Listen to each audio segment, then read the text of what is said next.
aunque en sí esta zona es una plataforma que fue pensada tanto con fines ceremoniales y obviamente sociales, pero también tiene cierta estructura de comportamiento militar. Tula en sí fue construida como una ciudad y centro ceremonial, pero también de corte militarista. O sea, fue pensada para prevenir invasiones. Por eso es que las construcciones son bastante sólidas y son bastante gruesas las estructuras y cimientos. Entonces, esta área, como es un área abierta, era apta para lo que era el combate con el uso del atlas y con el uso del arco. En tiempos de los toltecas no existía esta arma, no como tal. La Macuagüe tiene existiendo 35.000 años, pero como todas las armas que han existido y existen a la fecha, van evolucionando y se van modificando dependiendo de acuerdo al medio. Digamos que los ancestros de la Macuagüe eran estructuras hechas a base de madera con puntas de pedernal o de obsidiana que usaban los antiguos mesoamericanos, digamos, estamos hablando todavía en tiempos prehistóricos, para enfrentar criaturas como los osos cara corta, los tigres dientes de sable, los jaguares gigantes que todavía existieron hasta la llegada de los españoles, que era lo que utilizaban hecho los guerreros jaguar para hacer sus armaduras y sus yelmos con el cráneo del jaguar, o si no utilizaban diseños de madera que estimulaban la cabeza del jaguar, y también lo usaban para cazar mamuts, otros animales. Se extingue obviamente la megafauna, entonces, pero el arma sí persiste. ¿Por qué? Porque ella tendría uso, pero después de tipo militar, igual que el atlat.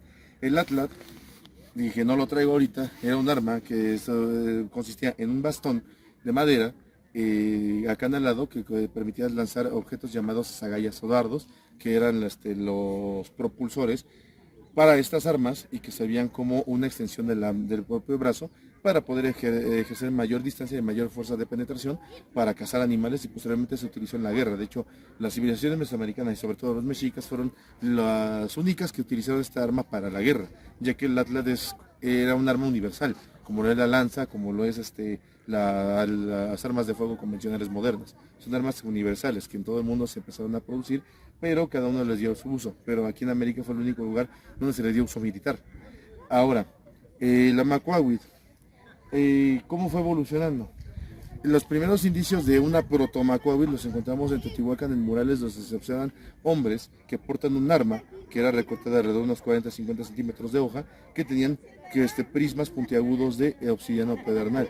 Más bien, esta arma podría haber servido de base tanto para la Macuagüe como otra arma llamada Ixcogua, que las puntas, en vez de que son filosas en una sola dirección, eran puntiagudas similando los dientes de un animal, como los dientes de un cocodrilo, de un tiburón o la boca del pez sierra. A partir de esa arma, obviamente caída a Teotihuacán, 200 o 300 años después aproximadamente, cuando empiezan a llegar en territorio del altiplano central los toltecas, que es la civilización que creó este complejo, crean a partir de esa arma un arma parecida a la Macuagüe y al Tepostopili, que era una lanza que igual tenía filos de obsidiana. El arma era recortada, tenía el largo de mango, era exactamente como de alrededor de unos 30 centímetros, y el pedazo de hoja era unos 22 centímetros con los filos de obsidiana recortados. Uno de esos ejemplares está encontrado en un cenote de Chichén Itzá. Y a partir de esa arma que, digamos, se exportó a todas las áreas que controló el pueblo tolteca o el imperio tolteca, que fueron Zacatecas, Aguascalientes, Tlaxcala, parte de Puebla, Veracruz, Tabasco y la península de Yucatán, se empezó a desarrollar lo que después faría la Macuagüe.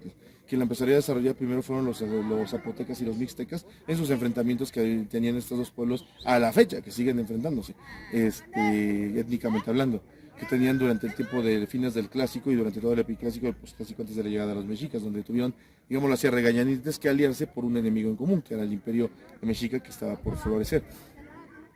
Y de hecho, de los mismos zapotecas y mixtecas, los pueblos nahuas que llegaron después del colapso de la civilización tolteca como imperio, los pueblos nahuas adaptaron esta arma y la estuvieron modificando hasta llegar a los mexicas, que crearon varios diseños del arma y la fueron perfeccionando hasta llegar a un diseño entre comillas estándar que rondaba entre 60 y 90 centímetros de longitud sin contar el mango, como un machete aproximadamente. De hecho, la Macuagüe es el papá, por decirlo así, del machete moderno, solo que el machete básicamente es la Macuagüe, pero ya hecho en una sola estructura con un solo filo de un lado y en metal, o sea, básicamente la misma arma. Esta me la diseñó un compañero, la anterior, la que está en Teotihuacán, que grabé en Teotihuacán, que tiene el diseño del dios Huitzilopochtli de Axucoatl, fue diseñada por el equipo Tlacoxcali, se conocen así, ellos trabajan en la Ciudad de México. Este me lo hizo un chico llamado Daniel Reina, que él se tiene su equipo de trabajo, que es el equipo Nauyaca, ellos trabajan en Chiapas. La otra macuahuitl que usé en el anterior video está hecha de madera de encina y fue quemada directamente al calor para que agarrara mayor dureza y consistencia porque se le pusieron hojas prismáticas. Pero las hojas, como se ven, dan cuenta, están hechas de un solo canto, o sea, con un solo golpe del cortador de la laja de la obsidiana, se hicieron filos de un solo canto, que es muy cercano a como eran las macuahuitl, como se usaban originalmente en el combate, ya que resultaba mucho más fácil y práctico cortar en una sola figura prismática para obtener un filo contundente del arma. Resultaba mucho más práctico hacerlo de un solo canto que hacerlo detallado y darle más estructura y fineza. Esas obviamente tendrían mucho más resistencia y se harían mucho más daño, pero yo creo que estaban pensando más para una cuestión ornamental o como una especie de rango título, como los sables que se entregan a los militares ahorita. O sea, te sirve para lo que es, o sea, para vencer enemigos, para matar, pero no es para que lo uses para eso, o sea, es para que lo tengas como un emblema, por decirlo así. Esta es funcional, de hecho. Todas las piezas que tengo son funcionales. Tengo alrededor de 7 en este momento. Esta está hecha de una madera muy ligera que es propia de Chiapas, que se llama bujón, que ya es muy común, pero aquí se me considera una madera preciosa, pero que no sirve para trabajo pesado porque esta madera es muy flexible y a cierto punto muy frágil. La puso también a calor y la recubrió con barniz para que pudiera tener mayor resistencia al arma. Esta arma, contraria a la otra pesa alrededor de 2,5 kilos, esta pesa unos 400 gramos, es muy ligera, de hecho es más ligera que muchos de mis cuchillos que tengo en casa. Se dan cuenta, puedo hacer movimientos mucho más sólidos, pero al mismo tiempo más flexibles de rotación. Esta arma, se dan cuenta, me permite más lo que es la maniobrabilidad con ambas manos y con la sola mano. Aquí hay algo de curioso, un detalle. Este amigo Nahui me puso como adorno unas plumas, me parece que estos son de gallo, pero tienen cierto propósito. Las plumas, como ustedes saben, tienen una perspectiva aerodinámica y hidrodinámica para las acuáticas, por ejemplo los patos, los pingüinos. Y van igual en un solo canto, enfocado hacia una región convexa y una región cóncava, similar a los filos de la cuenta que te hace la obsidiana. Esto es la evolución, esto tiene que ver con el corte de la obsidiana. Esto es por evolución de la pluma, desde los dinosaurios, incluso animales anteriores a ellos que ya desarrollaban plumas. ¿Por qué es esto? Porque esto le permite la dinámica para poder volar al ave o para poder nadar.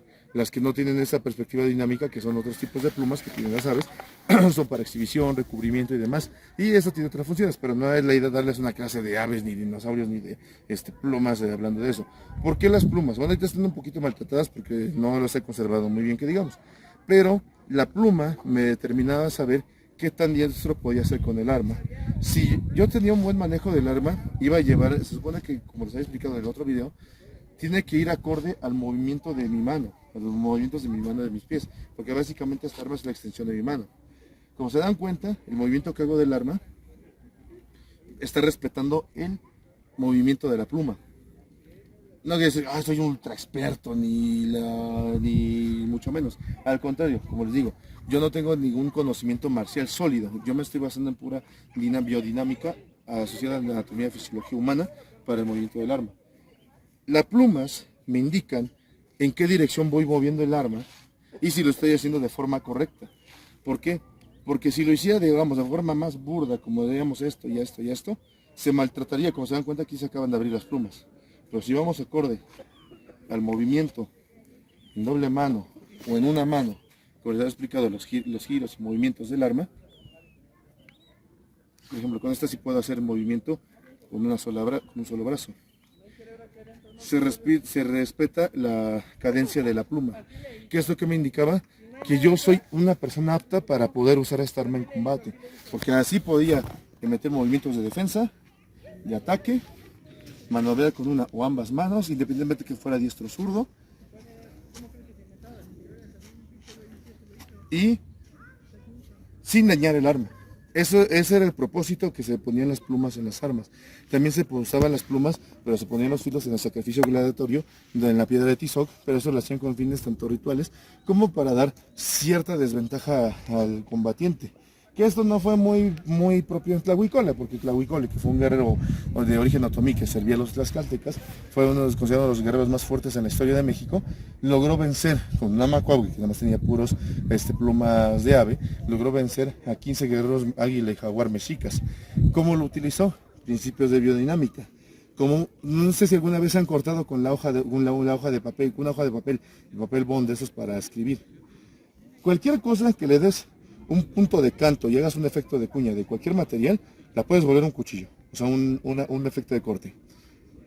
Es lo mismo pasa con las plumas. Las plumas, si se les da un cuidado y un tratamiento específico y las mueves, como lo estamos viendo ahorita, en movimientos adecuados que puedan respetar la biodinámica del arma, la pluma se vuelve un cuchillo y puedes generar el mismo daño que generarías con obsidiana, con el metal, llámese latón, cobre, bronce, aluminio, acero, titanio.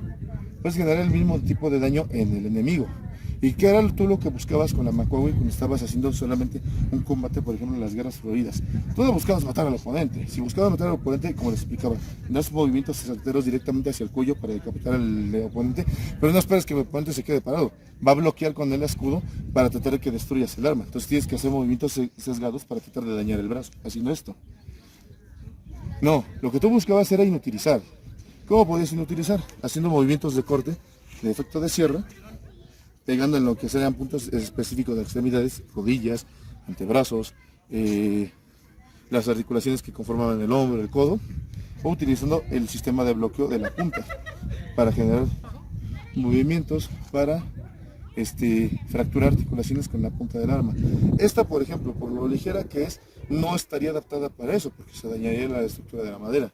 Pero sí puedes dar golpes de contención directamente con ellos para inutilizar o solamente memorizar a alguien. Pero la otra arma que era más pesada, por ejemplo las que estaban hechas de encino o de nogal, que estas sí eran propios de los mexicas, sí podían fracturar fácilmente un hueso. Entonces, a mí no me interesaba, digamos, si estaba en el sacrificio gladiatorio, estaba peleando por mi vida, pero también estaba honrando a los dioses, a mí no me interesaba llegar y irme sobre el otro cuate para descuartizarlo.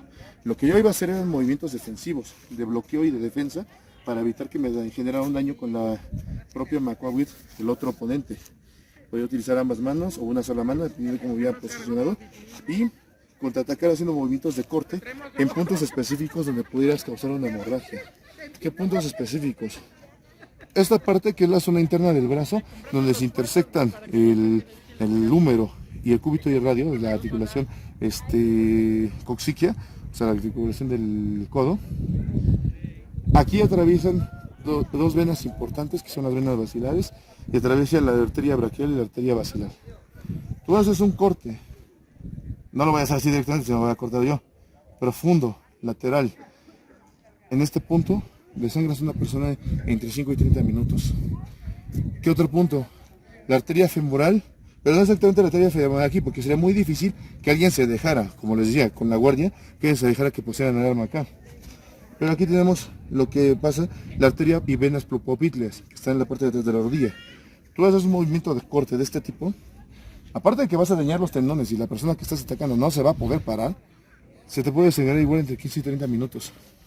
O sea, esa es la explicación de cómo es que es la Tlahuicole. Independientemente de que fuera un hombre que midiera 1,90, que tuviera una fuerza a lo mejor fuera de lo que es el promedio normal en la población, y que fuera un guerrero muy experimentado por tantos años de haber enfrentado a los mexicas en nombre de los tlaxcaltecas, porque de hecho Tlahuicole lo capturaron porque él fue quien mató al hijo de Moctezuma Xocoyotzin.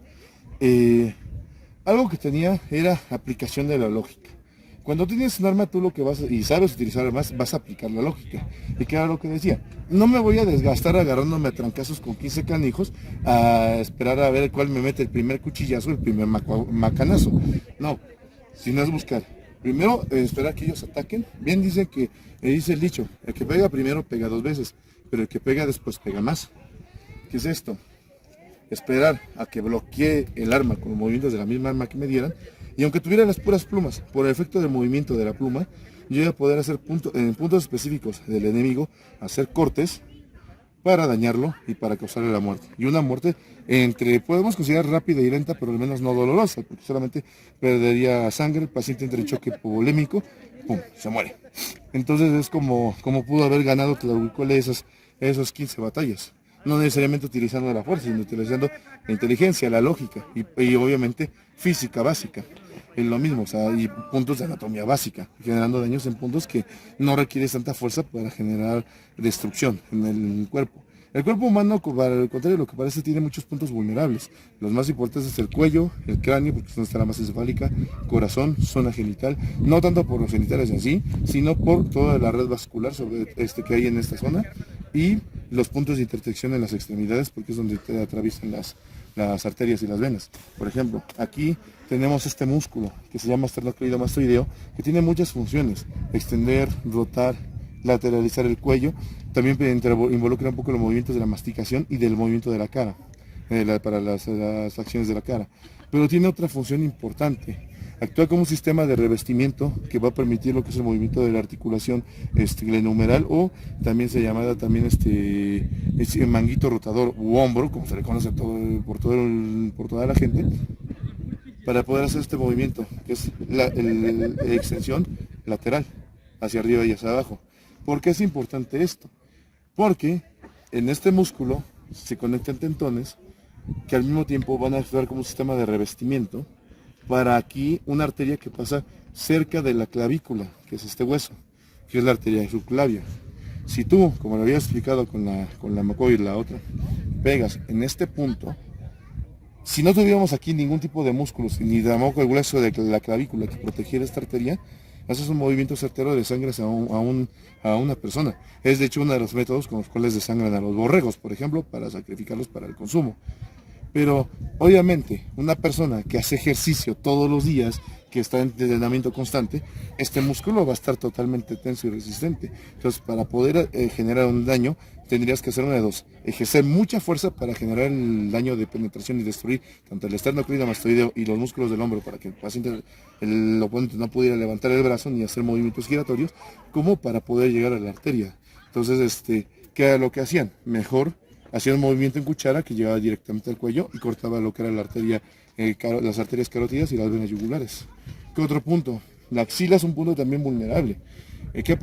También por las axilas podemos pasar directamente hacia las arterias y venas subclavias, pero también están las arterias y venas axilares. Y hay una red ganglionar importante. Es importante porque de hecho por esta red ganglionar podemos diagnosticar a una paciente si tiene riesgo de cáncer de mama, por ejemplo. Si uno pasa y hace este corte, podemos desangrar al paciente. Yo antes tenía la idea de que en un espacio cerrado tú puedes hacer un corte de sesgo y podías incluso amputar completamente el brazo, o podías hacer un corte que solamente hiciera esto. Pero yo me estuve dando cuenta, precisamente en la zona de pilares de Tula, que fue un área que se utilizaba para sacrificios gladiatorios, que yo quiero suponer que eran como una especie de combates activos, que al menos con un arma de este tipo no podrías hacerlo. Estás en un área muy cerrada. Para tratar de hacer esto, antes la otra persona te agarra el arma. Sí, le vas a destrozar los dedos, las manos, y ya no va a poder agarrar otra cosa, pero por lo menos va a evitar que lo mates. ¿Qué es lo que tendrías que hacer? Tendrías que hacer el movimiento, pero hacer el movimiento en sesgo, de abajo hacia arriba, pero no vas a buscar amputar el brazo. Es muy difícil, porque también hay una red de tendones y ligamentos importantes que conforman el manguito rotador. Pero sí puedes penetrar la arteria axilar o la red linfática y el paciente se desangra entre 5 y 20 minutos. Entonces, esos son puntos específicos donde podían haber generado daño. Y es por eso que los mexicas, en sus armaduras, en los coahuipilis, protegían mucho estas áreas. Si se dan cuenta, el coahuipil era como un tipo de chaleco antibalas. No tenía mangas como el galvezón de los europeos, pero los puntos de unión entre la articulación del hombro estaban muy reforzados, precisamente porque a alguien se le ocurriría hacer precisamente este movimiento y generar daño con la macuahui. Y también esa es la función del chimalí, del escudo mexica, que aparte de proteger del trancazo de la macuahui, era permitir hacer este efecto de braceo e inutilizarla para que no pudieran más hacer el movimiento. Entonces, pues esta es la explicación. Se dan cuenta, pero digo, es más fácil hacer los movimientos con un arma mucho más ligera. Y es probable que las armas fueran así, que fueran de este peso y de esta densidad, para que pudieran manejarse de forma rápida en combate, ya que un arma pesada, para alguien que no esté acostumbrado, te limita mucho el movimiento. Pero, por ejemplo, para las guerras floridas, donde buscabas más que matar y utilizar pacientes para llevarlos, a pacientes a los oponentes, para llevarlos a los sacrificios, pues buscabas más bien armas gruesas que pudieran más bien inutilizar más que matar, pero pues ambas te servían para lo mismo.